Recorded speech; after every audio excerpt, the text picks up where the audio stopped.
to Charm Chats. New season, new you! Welcome to Charm Chats with Kendra and Kat. Today we are covering episode 1 of season 4. Yeah. Charmed Again, part 1. We know Netflix has parts 1 and 2 as one episode, but we are splitting them apart. Yes, we are. For sanity's sake. Yes, we are. Because there is no way that I would have gotten through the whole thing. Mm-hmm. Because of the timing of this. Yeah. I'm just glad I have Tuesday off this week. Yeah. And by that I mean off from everything but work. Well, yeah, there is that. Mm-hmm. Yeah, the Barbershop Choirman is doing international in Orlando. Ooh, nice. And I was not going to go. No. Even if I was already a part of it. Yeah, no. Not so much. No. So, before we start, I would just like to say that with a new season comes a slightly new format, but don't freak out. We hope that you will understand this change. It was needed for timing and sanity reasons. Mm-hmm. We are still going to be doing the awesome tangents that everyone has grown to love, telling you about the new actors and actresses that we meet, and telling you about what the girls are wearing. But there will be so much more fast tracking through scenes. We'll coalesce a lot of shit. Mm-hmm. We're no longer going to do all of the establishing shot.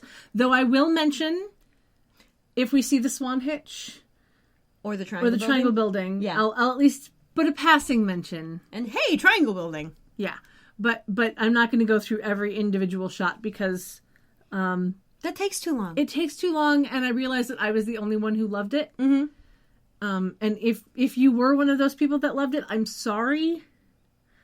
If you were there, along with me, I apologize, but this is going to make room for going down more wiki rabbit holes. Yeah, and that's the other thing, is there might be a few extra links to things on the website that I mention in passing, but don't actually tangent on or go into any sort of detail about, because there are sometimes that I will go down a wiki rabbit hole, but it isn't related, or I don't feel the need to tell people about it. But I still want to put a link up because other people might find it as interesting as I did. But, Mm-hmm. Yeah. Yeah. So things are going to slightly change. As you heard, we now have a new theme song, yep, which will probably be the theme song from here until we go to the end of the series. Yeah, there's only so much variation I can do while keeping it effectively the same. Yeah. And I'm just a little fed up. I might add instruments, but that's about all I'll be able to do at this point. Yeah. So we'll see if the theme changes. It's going to be this for this entire season at least. I mean, literally the only reason I would replace it right now is if somehow I get into a professional recording studio and I can make a nicely produced version. Yeah. Which, for how fucking short it is not worth it. No, not so much. So just forewarning you, that's what it is from here on out. Yep. So get used to it, get to love it. Mm-hmm. Because, things have changed. Yep. Many things have changed, as we find out. This episode aired on October 4th, 2001. Yes. We forgot to mention. We didn't forget. We just kind of sidestepped it for a moment. You skipped over it to talk about the changes. Yeah. So, let's get into the show, shall we? Mm-hmm. We're going to rip off that fucking Band-Aid right away. Yeah. Start on Piper in the attic. She's in a long sleeve blue shirt and jeans, and she's wearing that little diamond necklace. Mm-hmm. Her hair is down. And she is in tears as she flips through the Book of Shadows, reciting the Power of 3 spell, asking for the return of her sister and the Power of 3. Because guess what, guys? Prue's dead. Yep. We didn't technically find that out last episode. Now we know. Yep. We come in right into that emotion of one of the sisters has died, and Piper is not taking it well. Yeah. So when reciting the Power of 3 spell doesn't seem to do anything, she tries to cast the spell to call a lost witch. And we get a little faint gust of wind flickering a candle, but not much else, and she buries her face in her hands in defeat. Yeah, and the lighting going on in this scene is very subdued. I think it's mostly candlelight or something. Yeah, it's mostly candles. And we hear someone call out to Piper. At first, she thinks it's Prue, but her hopes are dashed. Yeah, Phoebe comes into the attic and tells her that it's 4 a.m. Phoebe is in blue pajama bottoms, a light gray shirt, a black hoodie, I think it was, and her hair is down, and it's gotten longer. Yeah. So we've moved past a little bit. Like, it hasn't gotten like a lot longer. Yeah. But like, because it's down and straight, it looks much longer. Yeah. Which is funny because whenever I straighten my hair, everyone's like, "Oh, did you cut it?" And I'm like, "It's literally longer." Yes. What the hell? You say that every time. Yeah, I know. Because it's true. Every fucking time. Piper stares blankly at Phoebe, who notices that Piper's finger is bleeding because, she had to cut it for that second spell with the whole blood-to-blood thing. Phoebe goes to wrap Piper's hand in a clean cloth, and Piper says she doesn't understand why magic can't fix things and bring Prue back. Phoebe reminds her that Leo can't heal the dead, and apparently he, had to make a choice. And of course he was going to pick Piper. Of course he was going to pick Piper. Because he's Leo. Yeah. Piper flips through the Book of Shadows. She mentions all of the spells they've used before and then slams it shut, saying she doesn't understand why the book has deserted them. Like, okay, sweetie, the book's not actually sentient. That's not how that works. Yeah. But she's grieving. We get it. We get it. Phoebe takes Piper's hands and commiserates her about Prue. They hug, and Phoebe says that she's just thankful that she didn't lose them both. Gives her a little kiss. Yep. And then she breaks the hug, and she sighs and says that they need to get rest because Prue will never forgive them if they look bad at her funeral. Mm-hmm. Which tells you that we are within a week of Prue dying. Because... They're not Jewish. No. If they were Jewish, it would be within 24 hours. Well, as soon as possible. Which is usually within 24 hours. Yeah, but sometimes it's a couple of days. But yeah. But for most... But it's not general... From what I've heard from most Christian or Catholic or whatever, it's usually within a week of the person dying is when they get all the funeral stuff done. I think that's when they try to, but Christian funerals, the only reason they wait longer is because they're trying to there's not as much importance on family immediately dropping everything. Mm-hmm. And so they try to allow for it to happen on a day when no one's working, which is why they usually happen on weekends. Well, usually Saturdays, I'm fairly certain that we learn later on that it's been a week. Okay. I mean, that would make sense. Normally, between seasons, we have a time jump. Yeah. But not this time. Right. Well, we had a small time jump. Of about a week. Yeah, but that's typical. Yeah. Because they air every week, so it's been a week since the last episode. So that's very typical. Yeah. Anyway. And also, Prue only dresses well when there's funerals happening. So, of course, she would never forgive them. That is very true. Piper, of course, can't help but smile through the tears at that. And they exit the attic, arm in arm, shutting the door behind them. And then there's a beat where nothing happens. And then a chime sound returns our attention to the Book of Shadows. And the catcher on the cover begins to glow. And there's a chime and some wind reopens the book and magically turns the pages to the last spell Piper tried to cast, to call a lost witch. And we cut over to a brunette woman wearing an off-white shirt with lace overlay and lace sleeves, paired with a very short denim skirt that did not fit her very well. No. It was just a little bit too big on her. Yep. She's sitting at a cluttered desk at what we will find out is the South Bay Social Services building. Mm-hmm. We will also find out that her name is Paige Matthews, and she is played by Rose McGowan. We actually won't find out that her last name is Matthews until later. Yeah. But we will find out that this is Paige. Mm-hmm. So the first thing that I will mention before we start telling you about Rose McGowan is that in March 2018, Rose apparently came out as non-binary. I completely missed this. Yeah. So I only found one article on it. And the article that I read uses they, them pronouns to describe Rose. However, her wiki and IMDb still has she, her pronouns. All articles that she has linked to on her Twitter still use she, her pronouns. And I cannot find anything anywhere that she uses anything other than she, her pronouns. Okay. Therefore, I will still be using she, her pronouns for Rose McGowan unless something comes up at some point and I'm not going to come back and edit myself out saying it, but I will put this disclaimer now. Yeah. Where until I hear from Rose, until I see something that says I am no longer using she, her pronouns, I am using they, them pronouns, or whatever pronouns she wants to use, I'm going to use she, her pronouns because that is what she has been. Paige Matthews is using she, her pronouns. It is much less confusing this way. Mm-hmm. If at some point those pronouns change, that is when we will change. But I'm putting that out there right now that this is a thing that has happened. Yeah. So, Rose McGowan is an American actress and director. She was born in 1973 in Italy. Italia. Yeah. Her parents were in Italy. Both her parents are American, though. Mm-hmm. She has 58 acting credits so far between 1990 and 2018, with Charmed being her longest-running gig, and her breakout role being in the movie Encino Man that starred Pauly Shore, Sean Astin, and Brendan Fraser. Her life is a roller coaster, so I'm not going to get into much of it. But I will mention that her parents, her father specifically, ran the Italian branch of a cult called the Children of God, which is still around. It's now called the Family International. Yes, it's nice and bland and dog whistly. Yeah. Other notable members of the Children of God cult are the Phoenix family. River, Liberty, Summer, Rain, and Joaquin. Yep.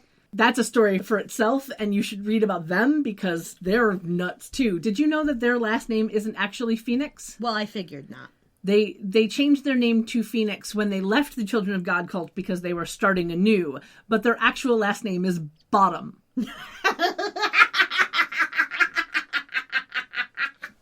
That is the appropriate response. Sorry, I had to do an actual knee slap. Yeah, that is the appropriate Great. response. I love that. Yeah, so but River Bottom.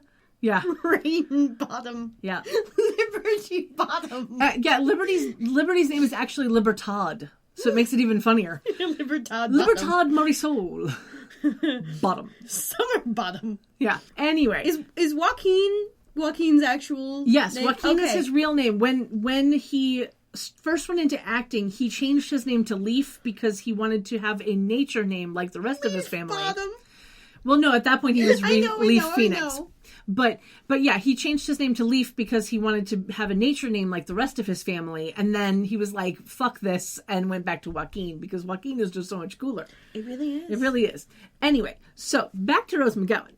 According to the IMDb trivia for her, it says that she didn't speak a word of English until she was 10 when her family moved to the United States and settled in Oregon. But I don't believe that. I think it was just more that she spoke Italian more than English. Like, Italian was her native language, but she grew up at least partially bilingual? Yes, because there's no way that at the age of 10 you can move to Oregon and all of a sudden be speaking English if you didn't already know English. I mean, and both of her parents are American. They happen to be living in Italy, but something tells me her parents were smart enough to teach her English. Well, okay, so I know it's very possible for households where there are expats speaking their native language, but they're living in a country where no one speaks that, for the children to grow up speaking the country language and not their language because they don't actively teach it to the children. Right. Like, you have to go through a concerted effort to teach your children your language. Like, you can't just randomly speak it through the house unless it's you're constantly speaking that and only that in the house, then the children have to learn. But if they can get by speaking the native language of the country they're in, then obviously they don't have to learn their parents' language, which is, stuff we see a lot around here. Like, actually, I know, not Terry Hatcher, other Desperate Housewife. I'm not sure. The Hispanic one? Oh, Eva Longoria? Yes. So, her family has been living in the same area since before it was Texas. Like, back when it was Mexico, they were living there. And her parents didn't want her to be discriminated against at school, so even though they were Spanish speakers, they did not teach her Spanish as a child. She is only just learning it now. Yeah. She technically grew up in a bilingual household. It's just they didn't teach her Spanish, so she never learned it. Like, yeah, no, I get that. The only reason that I say it tracks for me that Rose might not really have spoken much, if any, English and moved to America, but it was easier for her to pick up because she would hear her parents occasionally say stuff. Yeah. I just, the reason that I take it with a grain of salt is because it also, the trivia section on her IMDb also says that she ran away from the cult when she was 9. even though the wiki says that her parents were only in the cult until she was 5. Okay, so there's some... So there's some discrepancy there. So I don't know how much of it to actually... That's fair. ...take. So I also learned that I thought was very interesting is that she got legally emancipated when she was 15 and moved to LA. Yeah, LA's not a good place for 15-year-old. No. I encourage everyone to check out her wiki because it is fascinating. Mm-hmm. But we need to move on now. Yes, we do. Okay, so... Anyway, as we pan around, we see things like a Garfield suction cup to a window, some rubber band balls, which gets my little heart, a tiny bonsai tree, and a small lit votive candle. She calls out that she's printing something, because that's a thing you do in big offices when more than one person uses the printer. And then she notices a mysterious wind blow out her lit candle. She gets up from her chair, takes a few steps over, and then a newspaper appears out of thin air and lands on the floor next to her, and it does this cute little, spin. Yeah. She turns and bends over to pick up the newspaper, and we see that it's on the obituary section, so it's only part of the newspaper. And it is informing her about Prue Halliwell's death, and that the funeral will be held at the Memorial Cemetery today at 11 a.m. And I think it's hilariously funny, because they start it with Prudence Halliwell. Yeah. And then the first 2 times that we see her name, it's spelled Prue. And the third time, the E is missing. Yeah. I was like, typo in the obit. Yep. I think that's hilarious. Uh-huh. A guy who we eventually find out is her boss, Mr. Cohen, emerges from his office asking her for something and sees her reading the article. Mr. Cohen is played by David Reavers. He was born in 1962 in Jamaica and has 45 acting credits between 1989 and 2016. Mm-hmm. He goes up to her and asks her if she heard him, and she continues to keep her eye on Prue's obituary as she grabs her jacket. Which is a cream color jacket that has a ruffle trim. Yeah, she tells him that... Quite an interesting jacket. Yeah, I liked it. She tells him that what he's looking for is on the printer, and then says she has to go, and starts to leave, and he kind of calls after her, but she's clearly not fucking listening, and we go to the opening credits. Now, this is the first time that we have had completely different credits. All we hear is the beginning of the song, like the first few, like the first stanza, I guess, or like the first few bars of the music, and then we see the Charmed logo, and then it goes to black. Mm-hmm. Yeah, and when we come back, we get the usual, establishing shots. Yeah, there were over 10 establishing shots. God, I was just like, wow, really? Yeah. Okay. And then the billing gets really interesting. Alyssa gets top billing. Rose gets second billing. Holly gets the as well as Piper. And Piper is in quotes. Yeah. And then we get Brian, Julian, and Dorian as the typical. Yeah. The typical way. It just interests me that... I understand Alyssa getting top billing, because with Shannon gone, Alyssa is the big name. Because she was at that point. She was the big name, which is fine. And then Rose getting the second billing, that's fine. It was the and Holly Marie Combs as quote-unquote Piper. Why is that a thing? Because I believe it's to compensate for the fact that Alyssa gets the top billing. Because top billing is higher than second billing, and then if you get an or a special guest star, that's a different category. Like the only reason that the grandpa from Gilmore Girls was listed in the way he was as a special guest star is because his managers negotiated for that. He got more money for doing that. Oh, interesting. Okay. So the credit always gets that. Always that gets a different treatment than just a standard credit. Like Brian, Julian, and Dorian are series regulars. Yeah. They're not top billing or billing or whatever. I forget what the thing is called, but it's like a special category. Okay. Because I was questioning that. I was just like, I don't get it. Well, they can't have 2 people as top billing the way that they do this. Yeah. So they have to figure out a system for people to get properly compensated when the order is naturally kind of prohibitive to that. Okay, I get that, I guess. Mm-hmm. And I immediately recognized the song that was playing. I actually watched the DVD for this. Oh, okay. Because Bell Book and Candle is a song I've listened to many times. Yeah. And actually the Eddie Reader, who's the one who sings it, she actually looks like a friend I knew from camp. Interesting. She's a Scottish singer-songwriter. On Netflix, the song was I Miss You by Stevie Nicks. Which is a very rare instance of the Netflix song being someone we can Google. Yeah. And it being a song I actually knew. Yeah. That's the crazy part. Like, I was like, oh, wait, I know this song. What is happening?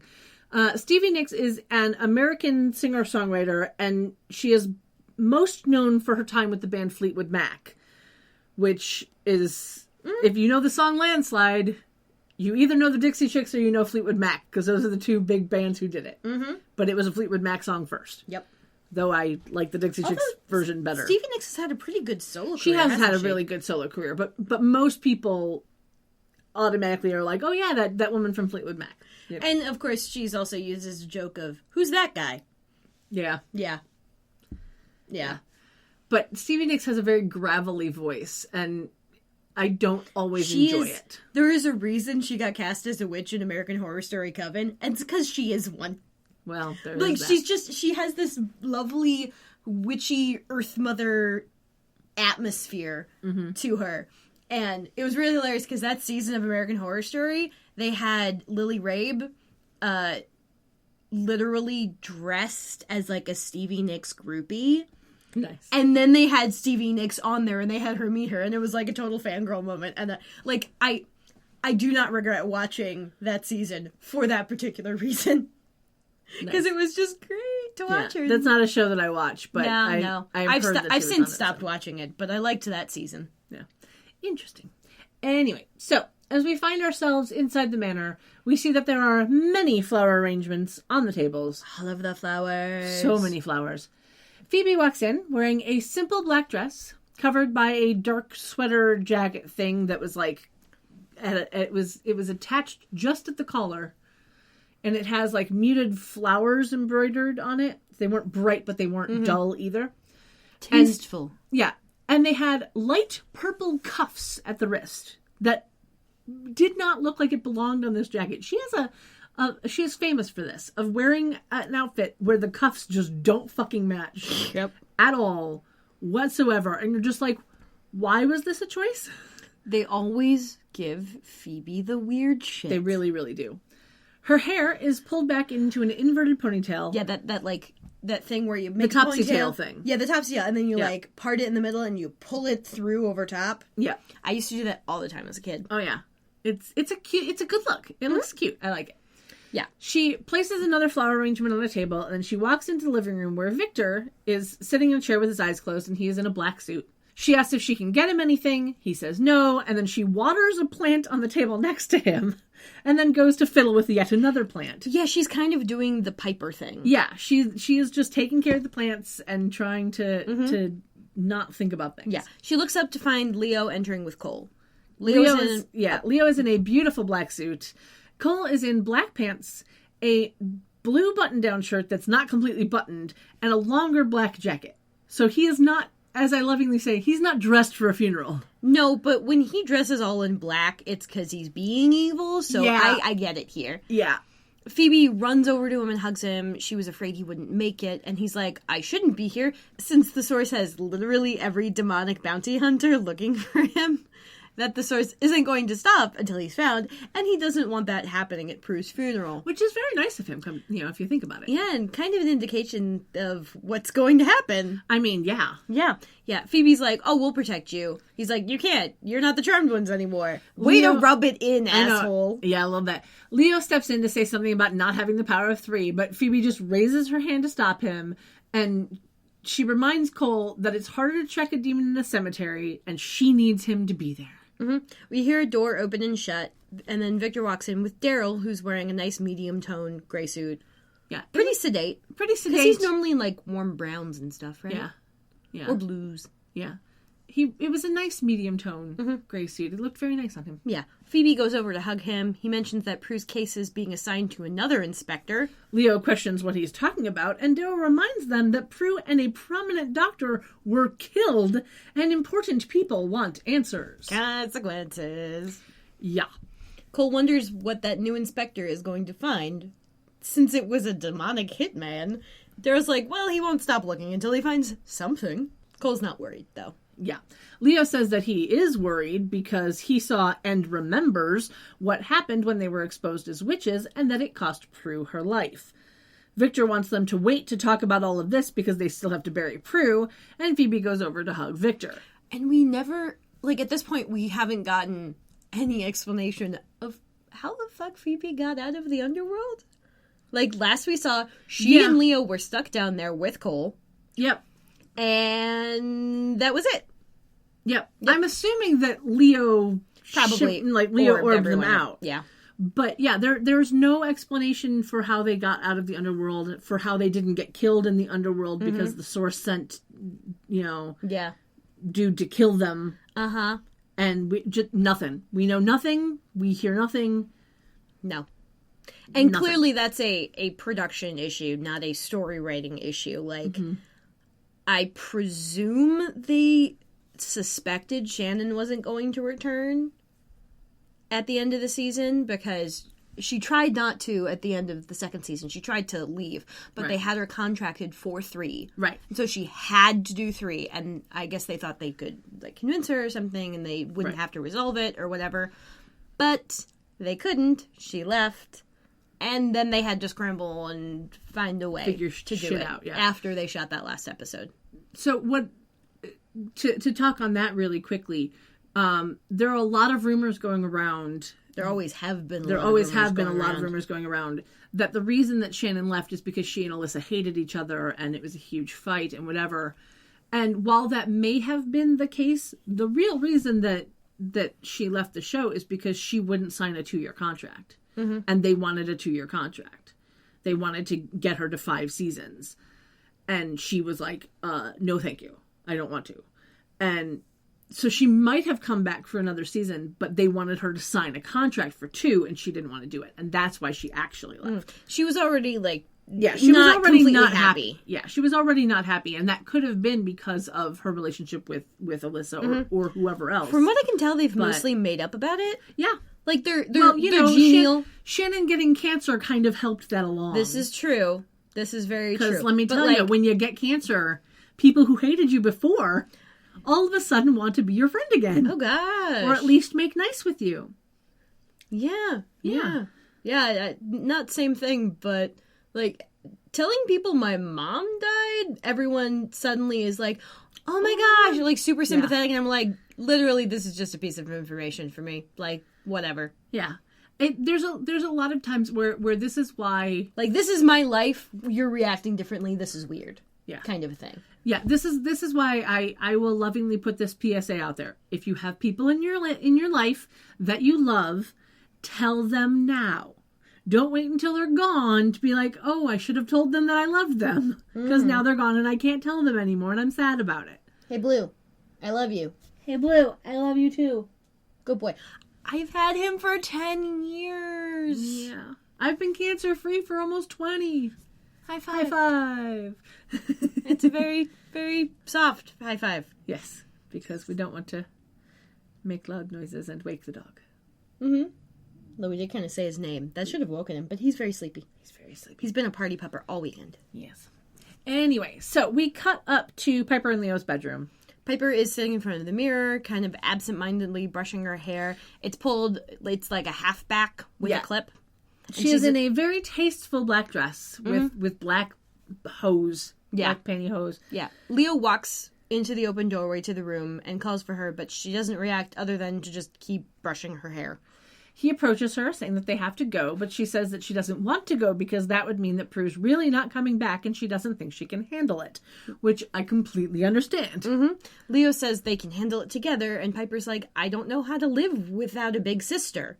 Leo goes to touch her, but she pulls away and asks why he didn't save her. Yeah. He says he tried. She asks why the elders wouldn't let him save her, but Leo's like, oh, they don't have that kind of power.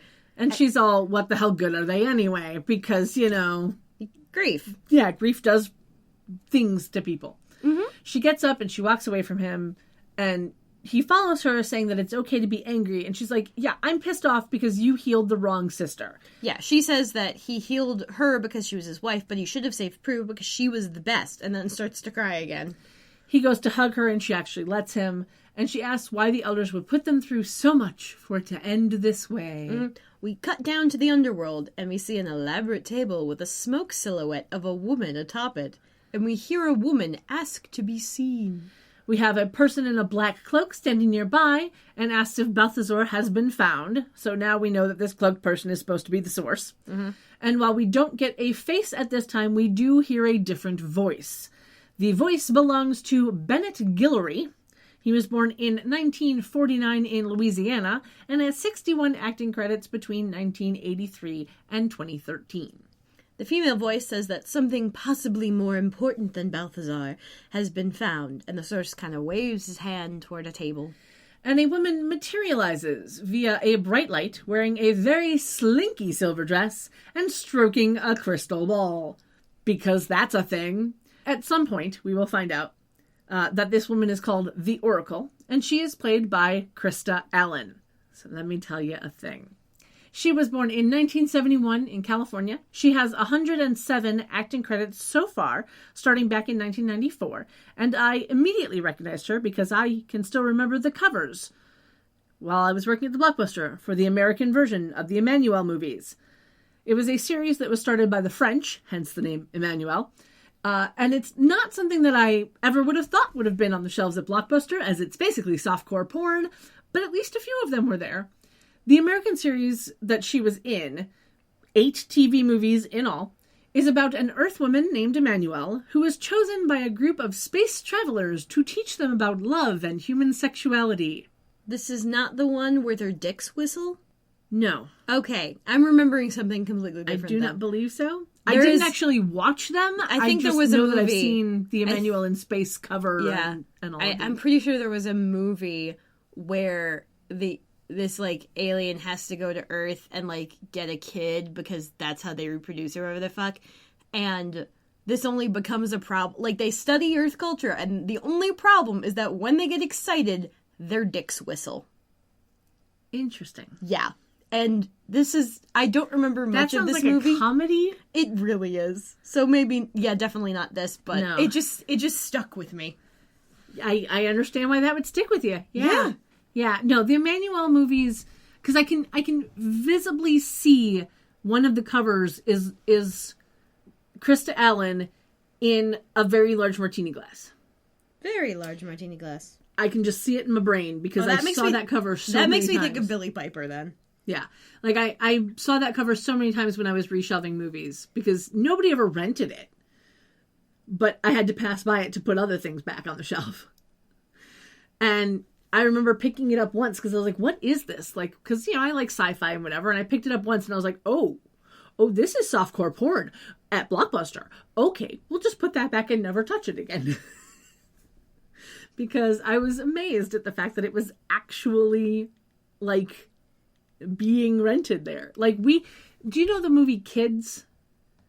No. Okay, so Kids was a movie that was about... Oh, God, it was a horrible movie. I've actually seen it. It was about kids with AIDS, and one of the okay. So let me hold on. One of the main kids has AIDS. He winds up, trigger warning. He winds up raping a girl who was unconscious on a couch, giving her AIDS, and it was a whole big thing. But it was a really fucked up movie. And we had it on the shelves for 1 month. And then one person complained and they took it off the shelves. Yeah. I was like, I don't know why, because it's rated R. So it's not like, you know. We must protect the children. Yeah. Also, because it's called Kids. So, like, I can see them going, oh, it's literally named Kids. That means kids will think it's for them, even though it's rated R. Yeah, no, but it's not. No.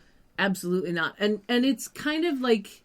in that same vein as, like, the movie 13, where it is a movie about children with very adult themes. Yeah. And it is hard to watch. Like, seriously hard to watch. I can imagine. Yeah. And I watched it because, you know, we got free movies when they came out, and that was one of the ones that I took home to watch because I could. Yeah. And I don't regret it, but if I could go back and stop myself from watching it, I probably would. That's how I feel about Prometheus. Mm-hmm. Yeah. Anyway, back to the show. Yeah. The source says that nothing is more important than Balthazar. And the Oracle's like, even the charmed ones? He's all, they're dead. And she's like, not all of them. He's like, well, one dead serves my purpose. Yeah. And tells her that she should have seen a white lighter helping. And tells her to be grateful that he's not turning her into a snake. Yeah. But so that tells us that And the white lighter... Nagini. Well, but that tells us that the white lighter helping is how they got out. Yeah. Is that Leo is the reason that they got out. Yeah. It's the only thing that makes sense. So there you go. She asks how he'll see into the future without her. And he's like, I might not need to if I don't have to worry about the charmed ones. And she's like, well, you might want to keep me around for a bit. Yeah. The source turns back to the Oracle. She looks into her crystal ball, which is filled with smoke. He asks what she sees, and she replies that she sees another. And then we see electricity fill the crystal ball, and we hear a woman scream. Yeah, it was weird. Like, there was no real reason Dramatic for effect. a woman to scream. Oh my god.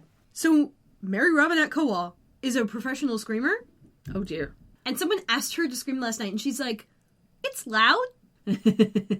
And waited until no one was in the back area, walked into the bathroom, and did it. And I was like halfway down the store, which was a long store, and the woman next to me just about had a heart attack. Like, it was so fucking loud. Yeah. I cannot recommend the experience exactly, but it was impressive and an experience. Yeah. So yeah, they should have gotten Mary to scream for this. That would have been fun. That would have been fun. But, yeah. you know, this was many years ago. So. I know. Yeah. It's like me with a crow caw. It's like, that is not something that I do inside. No. For it is loud. You have no inside voice with this thing. No, there is none. None. So, the electricity in the crystal ball fades into some clouds, and then we get some filler shots of the city that end at the cemetery as we see people pulling up to a large mausoleum. A beautiful ivory-colored coffin sits on a pedestal amongst some flowers, and an ivory-dressed Wiccan priestess stands before a blue silk-covered altar table, which is adorned with a ceremonial chalice. It's very, very Wiccan. Yeah. Very Wiccan. The priestess is played by Andy Karnick. She was born in 1969 in Michigan. She has 30 acting credits so far, starting back in 1995, mostly single episodes of TV shows. We see all of our main characters crying, as well as Paige, who's shown up and is hanging out in the back. And they're apparently having a funeral that has some traditional and some new age elements to it. Yeah. We see that Piper has added a black blazer over her dress. And she has a funeral program which bears the symbol of the triquetra above the name that reads, Prudence Halliwell, 1970 to 2001, forever in our hearts. No middle name? Nope. That's weird. Yep. It was a little odd. Yeah. The priestess says some words, unties the silver cord, gently, coils it into the chalice, and then blows out the 3 candles on the table. Like, how much fucking symbolism is this gonna have? Yeah, and it's a little tough to watch. It's a little tough to watch, and it's one of those where, watching this, I'm going, and they still want these people to believe they're not witches? Okay. It was very... They're in San Francisco, though. No, I know, but, they used to go to a church. True. Yeah, Piper had that whole thing. They had that whole thing with the church, and now this is a completely, Wiccan, very much not Catholic ceremony in the cemetery. And I'm just like, okay, this is how they're going to play this. Okay, fine. They still say, God help me, and this with God, and that with God, but this is a completely Wiccan thing. Okay. Anyway, Daryl goes over to Piper and Phoebe to hug them, and people begin to pay their respects. They do the whole pass by. Yeah, line. the line, the line for handshakes and whatever. Yeah. And Paige leaves the line to go over to Phoebe to say the whole "I'm sorry for your loss" thing. Phoebe asks if she knew Prue from work. Paige's like, no, just from around. Phoebe asks if they've met before. And Paige says no, and then gives her condolences again. So Phoebe thanks her, and then shakes Paige's hand, and then gets hit with a motherfucker of a powerful premonition. Paige on a rooftop, Shax attacks. Yep. And then Phoebe stumbles to the floor after her premonition ends. Piper, Leo, Victor, and Cole all rush over to her as Paige, books it the fuck out of there. Yeah, she takes that opportunity to leave. Leave quickly. Without giving anybody her name. Mm-hmm.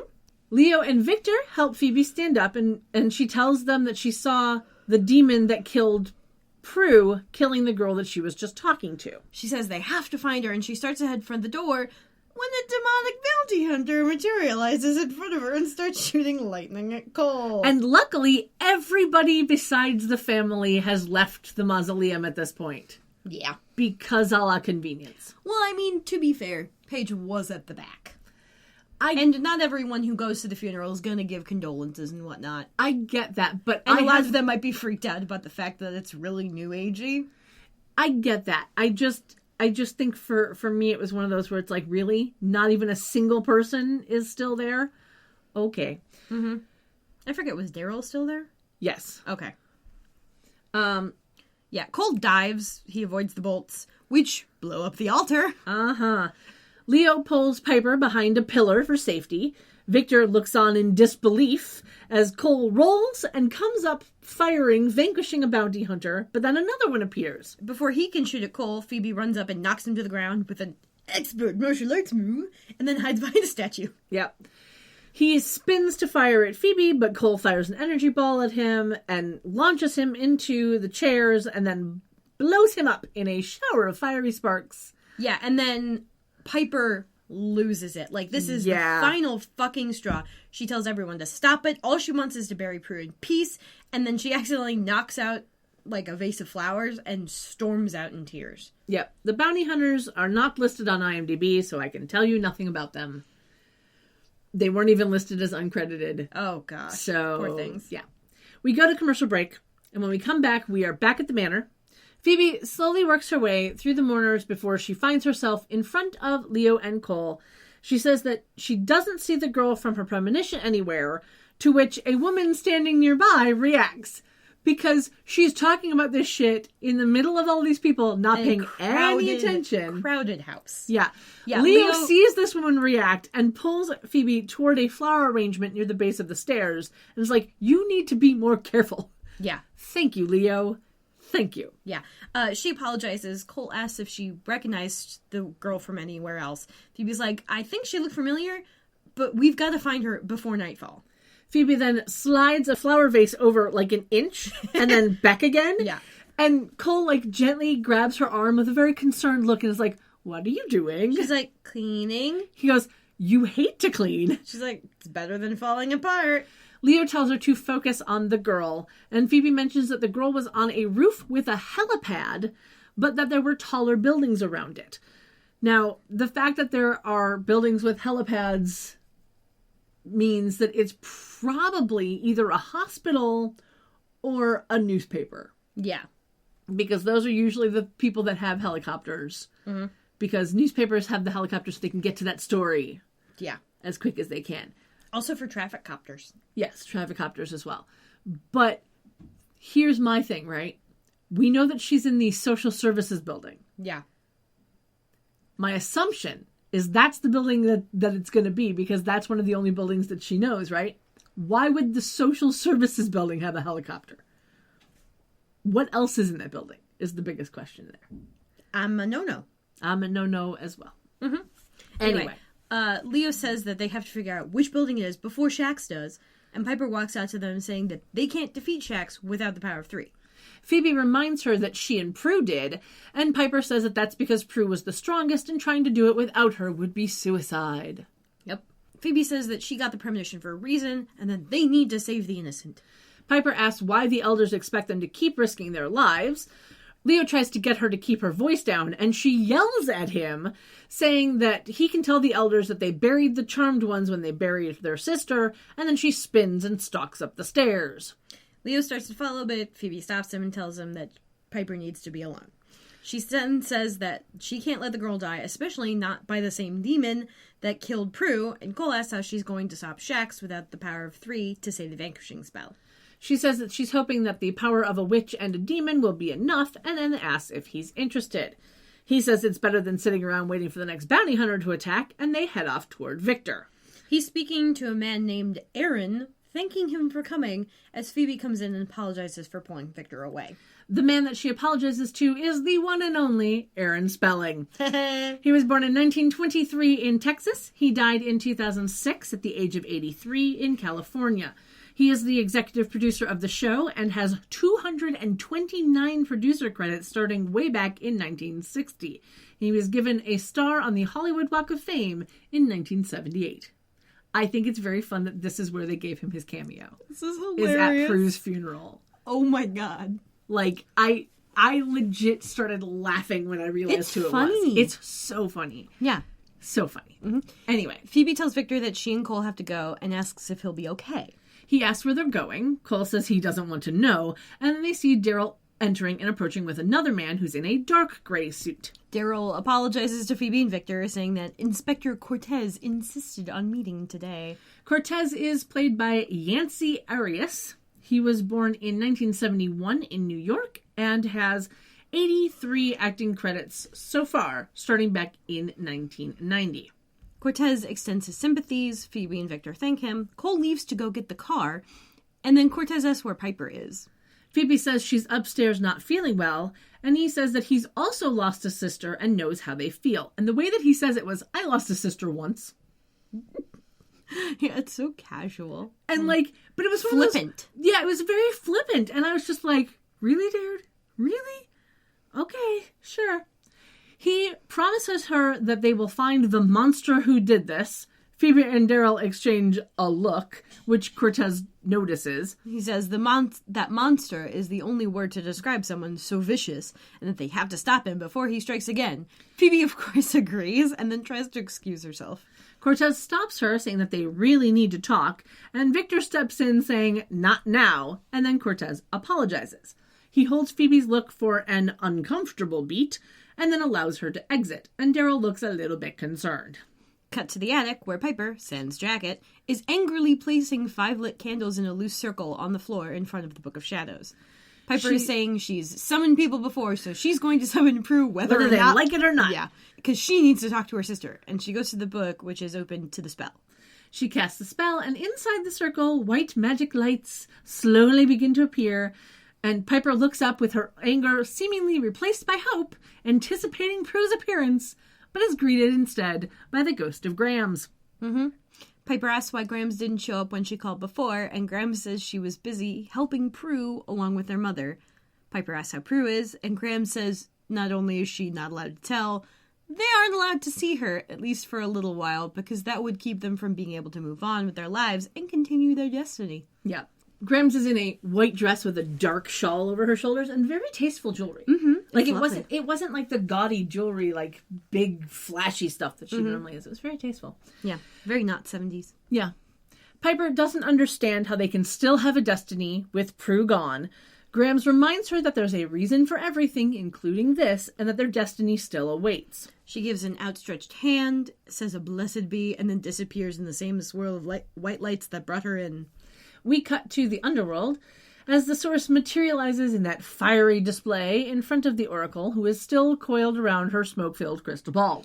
She looks up and says that Balthazar has been elusive. He tells her to leave him to the bounty hunters and asks about the other thing.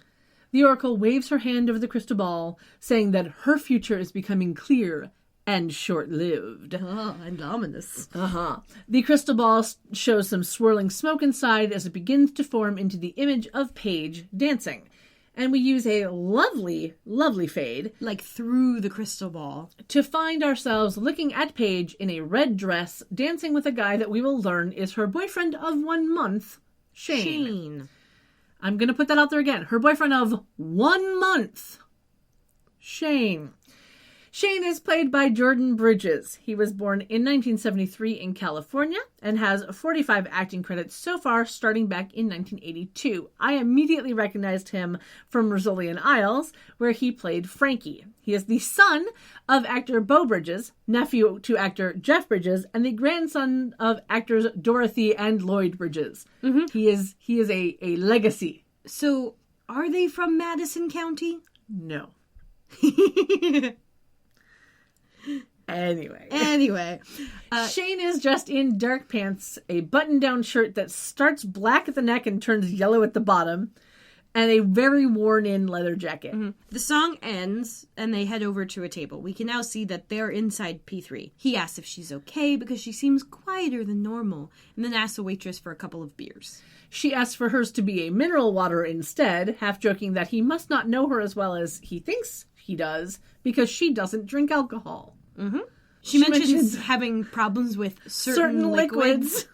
Which was just great. She has, as well as other problems, but that's all behind her now. I see this coming back to bite us. Just saying. Yeah, he asks if she wants to go somewhere else, and she's like, no, I like it at P3. I've been coming here for about a year. Ever since... ...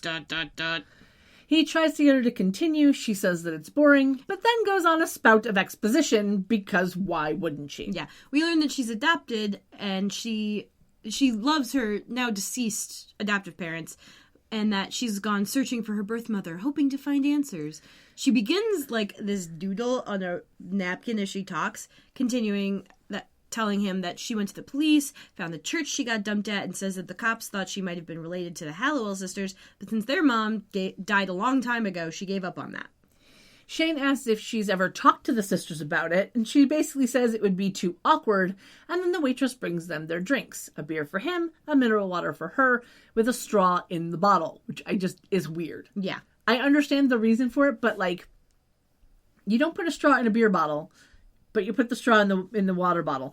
I guess that makes sense because it's easier to drink it through a straw than it is to drink it from the bottle because of the bubbles. But like, it's just weird. Yeah. Anyway, I don't know. Shane doesn't let it drop. Asks why she keeps coming to P3. She's like, oh, one of the sisters owns it, so it makes me feel connected. Yeah. Somehow I feel connected to it. Yeah. I wonder how. I know. Whoa, mysterious. Mm-hmm. And she's like, oh, that's also why I went to the funeral, because I felt like I had to. Shane leans in, gives her a kiss, and she kisses back for a moment before pulling away, asking him not to hurt her, because she can't handle any more right now. And then he kisses her again. And I'm just sensing the foreshadowing that is happening. Yeah. Like, what? You've been dating this guy for a month, and this is your reaction. Don't hurt me. I can't handle anymore. So when does he hurt her? Yeah. I'll let you know. Spoilers, not this episode. Yep. But it's coming, I'm sure of it. It approaches.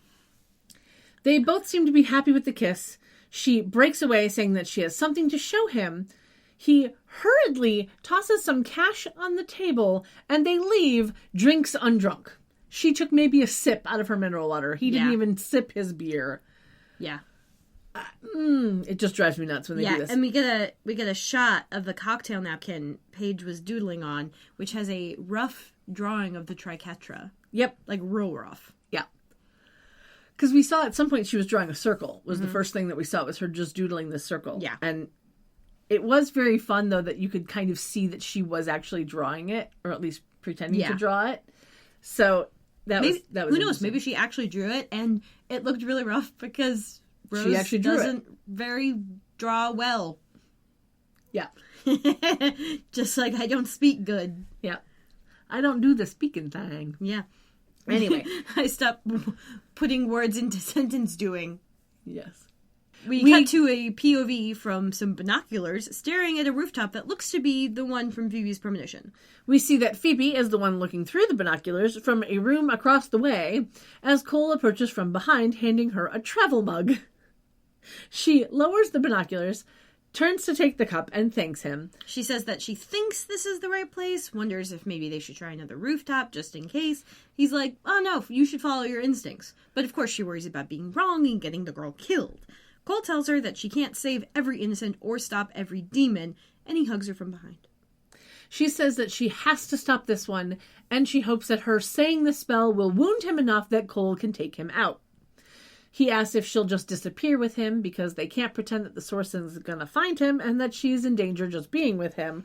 But she's like, I've lost too much already. I'm not losing you, too. He kisses her cheek and then sees movement on the rooftop. Phoebe looks through the binoculars and sees Paige leaning Shane by the hand onto the roof. She has added an orange velvet jacket to her outfit. Yeah. Phoebe asks him to shimmer her over there. He's like, no, we should wait. We can't just pop in and tell her that a demon's going to attack. So they wait. We jump over to Shane and Paige. He asks if she's not afraid of getting caught. She says that she likes the element of danger, lets go of his hand, then spins around, arms out wide, looking up the stars and saying she feels free. And they start macking. Phoebe lowers the binoculars and kind of turns away. Cole is still looking. Looks. She asks if he has any ideas. Cole jokes that he's got a couple. She playfully smacks him and says that they can't just keep watching. So Cole takes the binoculars from Phoebe, takes a look, saying she's right, and then she blocks his view up from the binoculars. It was super cute. Yeah. Like, she's just like, okay. Yeah. And then, just then, a moving tornado materializes out of thin air and stops on the ledge. It's our lovely grayscale Fabio. Yeah, he appears in all of his grayscale glory and fires a blast toward Paige and Shane. Paige opens her eyes at the very last second, because reminding you, they were kissing. Mm-hmm. She sees this happening over Shane's shoulder, calls out to him, but he gets hit and goes flying backward into some ductwork. Yeah, Paige screams, Shax throws another blast at her, she screams again, then orbs out and back, realizing she's still alive somehow. Then she turns and heads toward the door. Shax is surprised at her ability to orb. He turns back into a tornado and follows her. Phoebe is freaking out about Paige orbing. Cole grabs her and they shimmer out. We cut back to Paige, who is now running for her life, scampering down some stairs onto a catwalk, and then stops as she hears the ominous sound of a tornado approaching. She slowly turns to see Shax standing there. But before he can throw another blast, he stops as he sees Cole and Phoebe shimmering. Paige turns just in time to see the tail end of the shimmer, shocked at Cole and Phoebe, who are now standing in front of her. Phoebe tells her to hurry and get out. Cole fires an energy ball at Shax, but it barely phases him. He fires another one as Paige, freaked, takes off running up the stairs. He yells at Phoebe to say the spell, which she does, but Shax is able to get off a blast on Cole, which knocks him over the stairway rail, because, of course it does. Yeah. And they are high up, because catwalk. Yeah. Shax then turns into a ghostly wind and streaks away from the scene.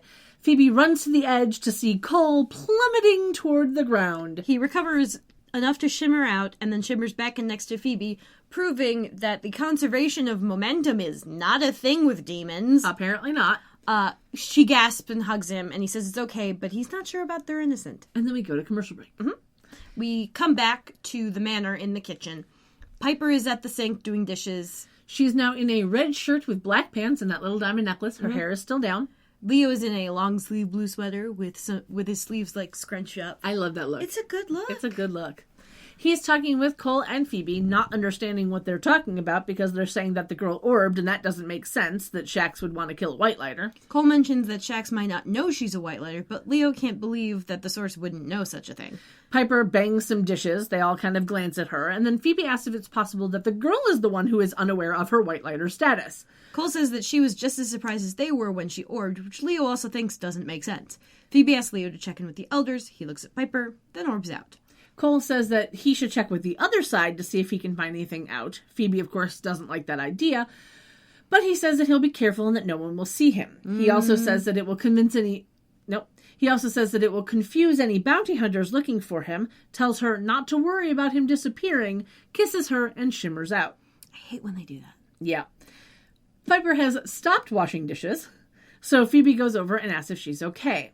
Piper says that since the dishes are already out and they know who to invite, they're perfectly ready to have another funeral tomorrow, and then goes off on Phoebe for being reckless after only having buried Prue that morning. Phoebe says that she was trying to protect an innocent. Piper says she was trying to get herself killed, which is, quote, what this family does best, unquote, and then throws a dish towel in frustration. She says that it's obvious that their only destiny is to die. Ooh, I love all the D's in that. Phoebe's making it too easy for them. So Phoebe pulls Piper into a hug and apologizes. Piper says that she can't handle anything, especially not losing another sister. Now, hold on, before we cut, I think it's very interesting that Piper has apparently now gotten a hold of her powers because she hasn't blown up anything. Thus far, yeah. Like, she throws down a dish towel in frustration, but she doesn't blow anything up on accident. To be fair, she's not doing the hand motions. I know, but I like the fact that she is controlled enough to not blow shit up randomly. Mm-hmm. Or at least to know not to open her palms. Yeah. Like, keep fists. Yeah. Maybe point fingers. But don't open palm at anything. Don't flick your fingers. Yeah. Because that was her problem with the watermelon. Yeah. It was the watermelon. Yeah. Poor watermelon. Poor watermelon. We cut to Paige at a hospital. She sees some cops in the hall but avoids them and enters Shane's room. He sits up from his bed where we see that he is in a hospital gown. He asks what happened. She says she got scared and ran, asks if he's okay. He's like, oh no, it's just a concussion. They're going to release me. He asks if she's okay. She says that she's physically okay. He asks if she talked to the cops. She says no. And he says that they want to find out who attacked them and says that he told them that she saw who did it. Which, of course, from his perspective makes sense because she warned him. Right. Cortez, with his impeccable timing, asks if she did see who attacked them. She asks who he is. He introduces himself as a homicide inspector. Shane is confused because no one was murdered, and Cortez says that they're just lucky that no one was murdered because the MO is the same as someone who killed 2 people the week before, which is why we now know it has been a week. And for some goddamn reason, he mentions that one of the people kind of looked a bit like her. She absentmindedly says Prue, which makes Cortez ask if she knew Prue. She says that she didn't really. Shane says that she did in a way, which makes Paige give him a look of annoyance. She gives him the look of such annoyance, and right then I was like, oh yes. Snitches get stitches. Yeah. I was like, oh boy, if you weren't already in the hospital, child. Mm-hmm. Yeah, Cortez asks if she was friends with Prue or sisters. Paige says they aren't friends. Cortez can tell that she's hiding something, and he'll know if she's trying to protect them in any way. Paige says that she has nothing to worry about, then kisses Shane, tells him to get some rest, and excuses herself. And we see her walk out of the room, then randomly walk through the hospital for a moment, and it looks like she's searching for someone. And then we cut away. It was very weird. It was kind of an odd, waste of time shot. Because there was no, who would she be looking for? Other cops? Other people? It was just weird. Yeah. There was no explanation for why she was just randomly looking in the hospital that way. Yeah, we cut back to the manor. Phoebe is sitting next to the fireplace. She's now wearing jeans with a very large red belt buckle and a white t-shirt with what looked like a black and white picture of feet in high-heeled shoes that had little bow embellishments on one of the ankles. It was a very odd shirt. Mm-hmm. And I couldn't tell what it was for a very long time. I was trying to pause just to see what it was because it was weird. Mm-hmm. Yeah. Piper walks towards her and hands her a cup of chamomile tea, sits on the floor next to her, and says she's already had 3 cups. Phoebe thanks her, takes a sip, and then sets the cup down. They then start talking about what they're going to do with Prue's stuff, including her car, which they decide to probably sell. Phoebe holds Piper's hands, says they'll get through it together, and then Leo orbs in. Leo says that the elders don't know anything about the girl from Phoebe's premonition, so she's definitely not a white lighter. But Phoebe's like, how can she orb? Leo says the elders can't explain it. Piper and Phoebe stand up, wondering how it's possible for them not to know, when Cole shimmers in. He apologizes for being gone so long due to having to dodge a couple of bounty hunters, and then he gets to go into exposition time. He says that the source doesn't think she's a white lighter at all, but another charmed one, which is why he sent Shax after her to stop the power of 3 for good. Phoebe doesn't understand how the fuck that could be possible. Leo shrugs, and Piper starts to leave the room. They call after her and then follow her as she heads to the attic. The candles are still set in place from earlier. She heads to the Book of Shadows. Phoebe asks for an explanation, but Piper's like, I'm going to ask Grams for one, mentioning the things Grams said earlier, and then says the spell to bring Grams over. She doesn't, however, relight the candles. Nope. So it shouldn't have worked. Just putting that out there. The fire of her ire lights them. Apparently. She lets out a semi-satisfied sigh, and Grams appears in the bright light in the same outfit as before. Piper asks her why the source thinks the charmed ones can be reconstituted. Grams very badly tries to lie that she knows nothing, which Piper calls her out on. Graham says that she's been sworn to secrecy, and Phoebe asks, by who? We hear and then see Patty. She appears in her own bright light, wearing a lovely white dress, and says that she was the one that swore Grams to secrecy. We cut downstairs as Cortez and Daryl enter the manor. It's dark. There's a few lamps. Trespassing much? Well, it's dark downstairs, but there's a few lamps lit, but it is way darker than it should be. Cortez is holding a flashlight. Daryl says he can't just walk in. Cortez stops and mentions that he has a search warrant.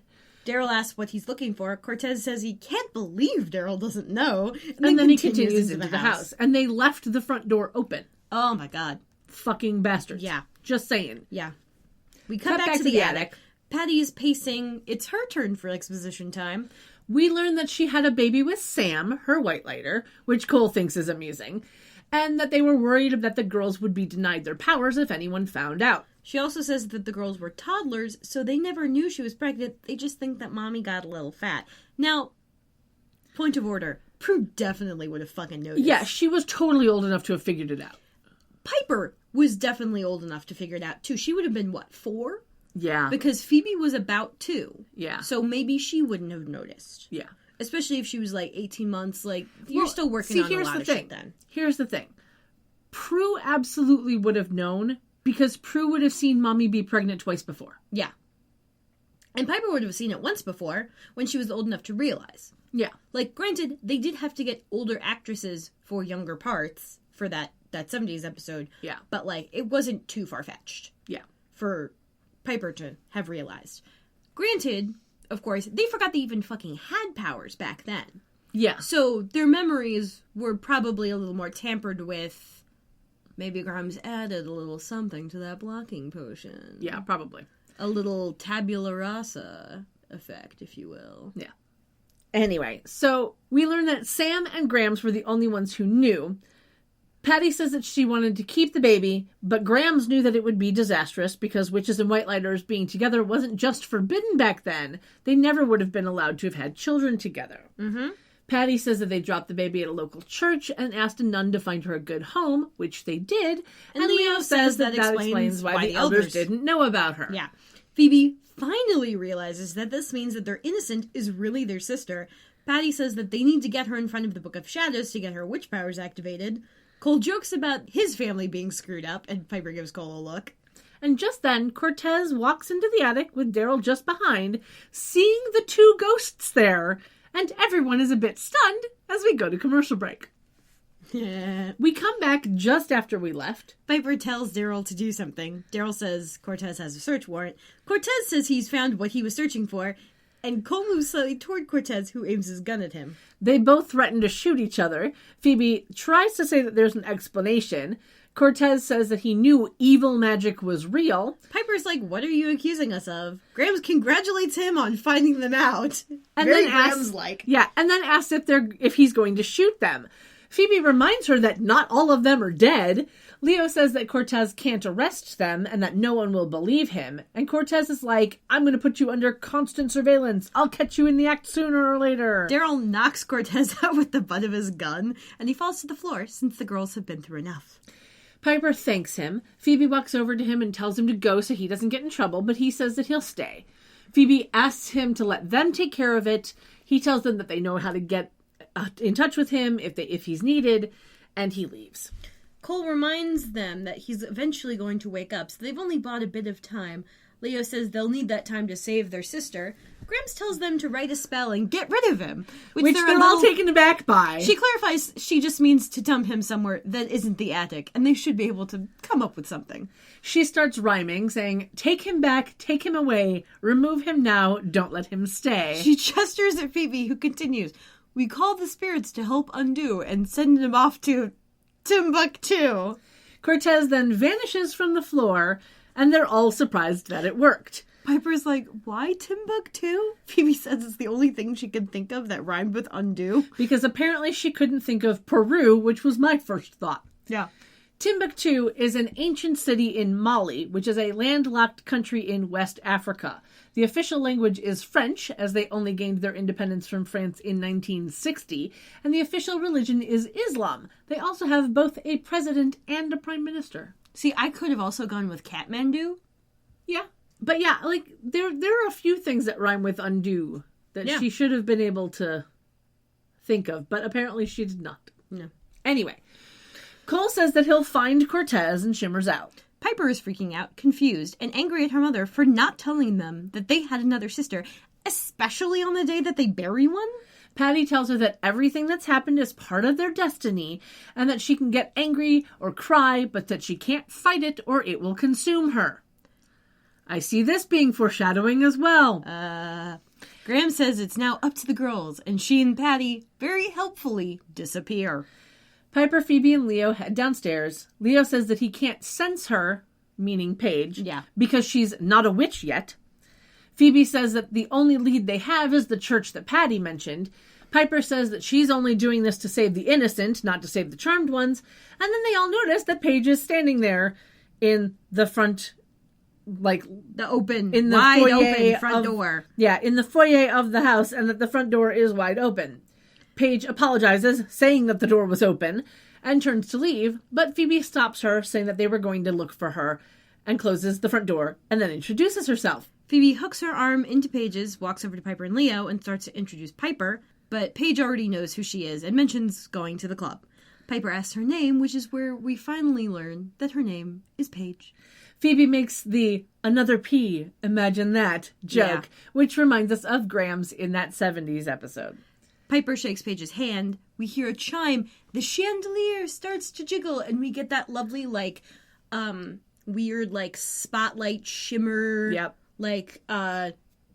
Crepuscular ray thing happening with the chandelier. It's a good word, crepuscular. Yeah, that's what the whole Lion King thing where the rays of sunlight slant through the clouds. Yeah. It's a good word. Crepuscular rays. I like that. Mm-hmm. It's a good word. Yeah, the bright light shines over the girls. Paige questions, and Leo says it means she's supposed to be here. The door then slams open with a crack of light, and a strong wind knocks over Piper, Phoebe, and Paige backwards into the dining room. Leo is knocked down on the stairs. Shax materializes and walks closer. He is about to strike when Leo jumps on his back and yells at the girls to run. They head upstairs. Shax throws Leo off his back. He flies across the room, lands on the floor, seemingly knocked out, and then Shax looks upstairs. We cut up to the attic as Piper, Phoebe, and Paige enter and go to the book, closing the door behind them. I love that it's shown that Piper is holding Paige's hand as they run in, pulling her up. Yeah. It was very nice. Yeah. Paige asks what they're doing and what that thing was. Phoebe says they'll explain later. Piper flips through the pages of the book and tells Paige to say a spell with them. Paige is all like, "A spell? What are you, witches?" Phoebe's like, "Yeah, we hope you are too." And then the strong wind breaks through the attic door, and Grayscale Fabio and Shax materializes, which brings our tally for attic door annihilation to 1 for the season and 4 for the series. I knew that was worth making up. Yay! Yay! The girls recite the vanquishing spell. Shax spins and moans in pain as he explodes, vanquished in a flash of pinkish purple light. Phoebe says that Shax was just a messenger, so they need to get the source. Paige asks the source of what? And Piper clarifies, of all evil? Yeah. Paige rightly freaks out, asking what they turned her into. Turns, runs out of the attic as Piper and Phoebe call after her. And that is the end of part 1. Mm-hmm. It was a good episode for being the part 1 of a thing. Mm-hmm. Yeah. Yeah. Yeah. Yeah. So, ratings. I am giving it a 7 out of 10 secret sibling. And I'm going to give it 7.5 out of 10 funereal fights. Nice. Because you stole the one I was going to use. I apologize. It's the low-hanging fruit. It is. Which is why I didn't think that you would want to steal that one. I figured you would come up with something better. I always forget to come up with anything until we're sitting here. And then I have to spend the entire episode going, what can I use? And if I don't ask you what yours is at the beginning of the episode, I can't rule that out. It's true. Yeah. It's true. So, well, I was going to go with foreboding, foreshadowing, but that too just... many ings. Yeah. It was too much. Anyway, as for outfits, I thought the Piper's funeral outfit was very classy. Mm-hmm. Phoebe's jeans and t-shirt outfit was my fave, because I didn't really care much for her funeral outfit. And Paige, I liked the red dress without the orange jacket. The red dress was my favorite, but I that's seared into my brain because of the whole like arm dancing thing. Yeah, that she's doing. That's clearly like a choreographed move. Yeah, because it's like too composed. That dancing. Yeah, I wonder what song they were supposed to be dancing to. I could break out the DVD. Yeah, I'm not too worried because I about didn't it. actually pay attention at that point. Yeah, I'm not too worried. I was just like, hey, that dress. It wasn't on IMDb as something that was a thing, so I don't think it was like... It was standard club music. Yeah, probably. Yeah. But that means that we're on to social media. Mm-hmm. So, social media stuff. Yes. You can email any questions or comments to charmchats@gmail.com. And you can find all of the links to whatever was mentioned in today's episode at charmchats.com. Which is also where you can find all of the links for our Twitter, Tumblr, Instagram, Redbubble, and Patreon pages. And don't forget to join the Discord if you're a Patreon patron. Let us know who you are so we can give you the proper role tags and everything. Yep. We thank you very much for listening, supporting our show. We appreciate each and every one of you more than you will ever know. And until next time, sleep tight. Don't let the warlocks bite. Bye. Bye.